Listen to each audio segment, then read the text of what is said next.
Assalamualaikum warahmatullahi wabarakatuh. Perkenalkan, nama saya Di Pranoto, NRP 23. Video ini adalah tugas dari mata kuliah metodologi riset yang diampu oleh Bapak Udin Harun Al-Rashid. Ya. Nah, pada tugas kali ini tugasnya sendiri adalah jelaskan problem domain dari penelitian yang sedang Anda kerjakan di proyek akhir. Problem harus didukung oleh minimal 3 referensi ilmiah yang juga menyebutkan bahwa hal tersebut adalah problem dalam penelitian yang sedang kalian kerjakan. Baik. Untuk judul tugas akhir saya sendiri adalah ini, aplikasi akreditasi PENS dengan sistem data terintegrasi pada sistem informasi manajemen PENS ya.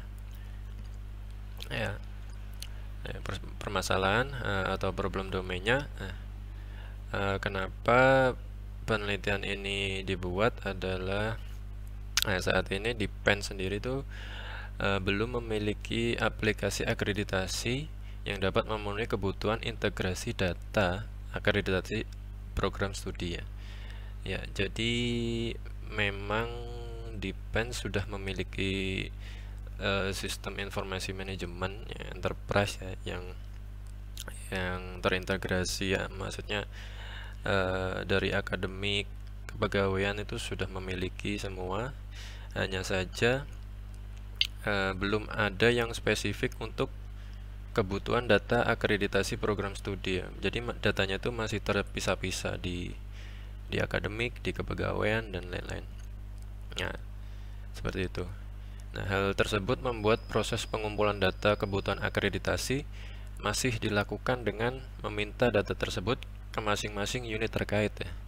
Ataupun kalau itu terkait data dosen, itu kita biasanya tim akreditasi yang ditunjuk itu harus door to door, harus meminta data itu satu persatu, mengumpulkan data itu satu persatu, seperti itu ya. Kemudian yang ketiga, kurang fleksibelnya pengaksesan data juga membuat proses pengumpulan data membutuhkan lebih banyak waktu dan tenaga ya, karena memang datanya belum terkumpul menjadi satu dalam satu aplikasi.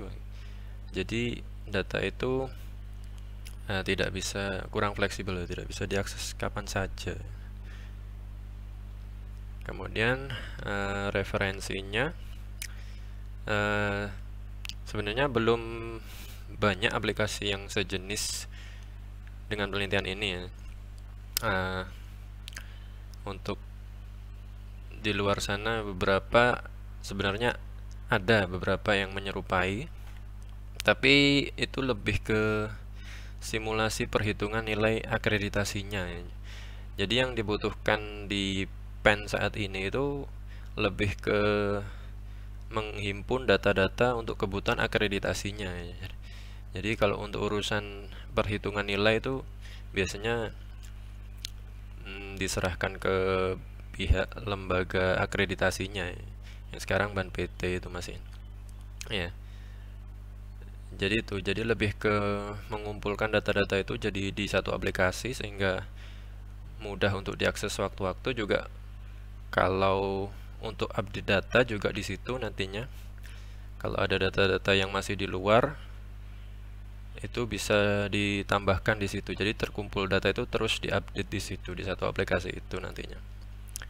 Kemudian ada satu yang sangat mendekati ya dari penelitian ini, yaitu di ini ya, akreditasi-cloud.com ini. Ini produknya Sevima ya.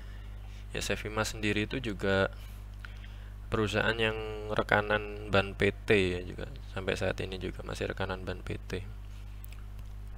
Jadi saya tunjukkan. Nah, jadi di luar sana masih belum begitu banyak memang aplikasi yang sejenis, yang serupa ada. Jadi ini yang pertama ada Sabto. Sabto ini adalah aplikasi akreditasi perguruan tinggi yang dipakai oleh Ban PT. yang nggak dipakai ban PT saat ini ya, Sabto namanya ya. Seperti ini penggunaan aplikasi ini yang dipakai oleh ban PT ya.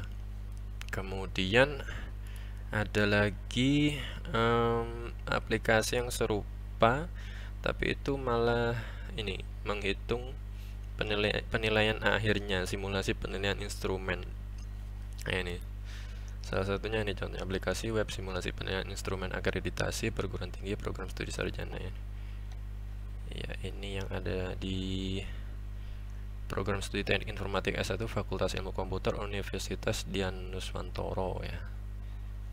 Ini kemudian yang paling mendekati adalah aplikasi ini, akreditasi cloud milik Sevima. Ini juga ini milik Sevima ya, ini ya seperti ini. Jadi ini yang paling mendekati dari nantinya aplikasi penelitian ini dibuat itu ya. Beberapa kendala yang ada di sini bisa dijelaskan menyerupai ini.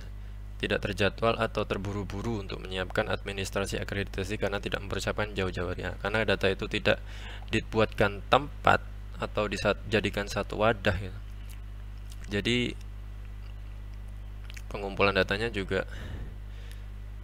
agak ini terburu-buru, memakan waktu dan tenaga tentunya untuk mengumpulkan data-data itu kalau tidak dipersiapkan jauh-jauh hari.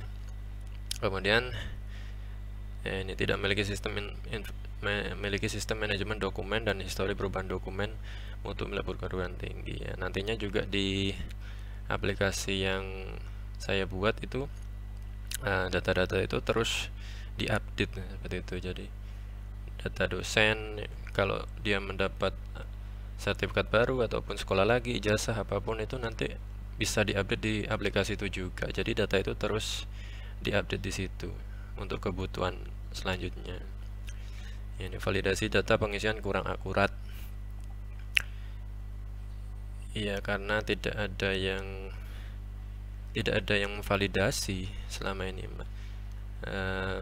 Maksudnya data itu yaitu tadi karena tidak ada tempatnya, jadi data itu kurang ini ya, kurang valid ya. Jadi harus ada yang pihak, kalau di sini kan ada unit terkait itu UPT apa, penjamin mutu itu yang tugasnya juga salah satunya juga ini mengontrol aplikasi ini nantinya juga seperti itu ya. Kemudian selanjutnya kesulitan mengumpulkan data dan menghitung data ya. Ya ini jelas ini. Dan kekurangan SDM untuk mengisi instrumen akreditasi. Ini nantinya juga akan dibantu oleh tim akreditasi yang tugasnya mengumpulkan data itu di sini. Nah, ini yang terakhir, kesulitan dalam melakukan simulasi. Nah, ini tidak termasuk dalam aplikasi yang akan dibuat nanti. Jadi tidak sampai ke simulasi penilaiannya. Penilaiannya kita lebih serahkan ke pihak lembaga akreditasi itu sendiri. Ya, di sini dijelaskan di aplikasi akreditasi cloud ini manfaat dan tujuannya jelas. Persiapan akreditasi lebih mudah, ya jelas. Integrasi dengan video, ini mereka punya fitur ini. Pengumpulan data mudah, ya jelas. Dokumen terorganisir dengan baik. Nah, ini jelas masuk yang simulasi tadi. Nah, juga nanti kurang lebih ini format yang sudah ditentukan oleh ban PT ya, yang sekarang masih lembaga yang mengakreditasi perguruan tinggi ya. Formatnya kurang lebih nanti juga di aplikasi itu sama seperti ini, sama yang dibuat di akreditasi cloud ini, kurang lebih seperti ini. Memang data-data yang dibutuhkan seperti ini iya. Dokumen, modul kepegawaian. Nah, juga ekspor Excel ini juga salah satu fitur yang diminta oleh kepala UPT penjamin mutu ya, supaya data itu bisa diekspor ke Excel setelah dibuat format yang sudah ditentukan ini. Nah, kemudian sesuai regulasi, sesuai dengan sesuai dengan IAPT 3.0, IAPS 4.0 yang dijadikan acuan nanti IAPS ini, akreditasi program studi 4.0 yang terbaru, yang seperti ini nantinya. Ya, itu sih dari saya. Ya, itu yang bisa saya jelaskan tentang penelitian yang sedang saya buat untuk proyek akhir. Sekian dari saya. Kalau ada kurang mohon maaf. Terima kasih. Wassalamualaikum warahmatullahi wabarakatuh.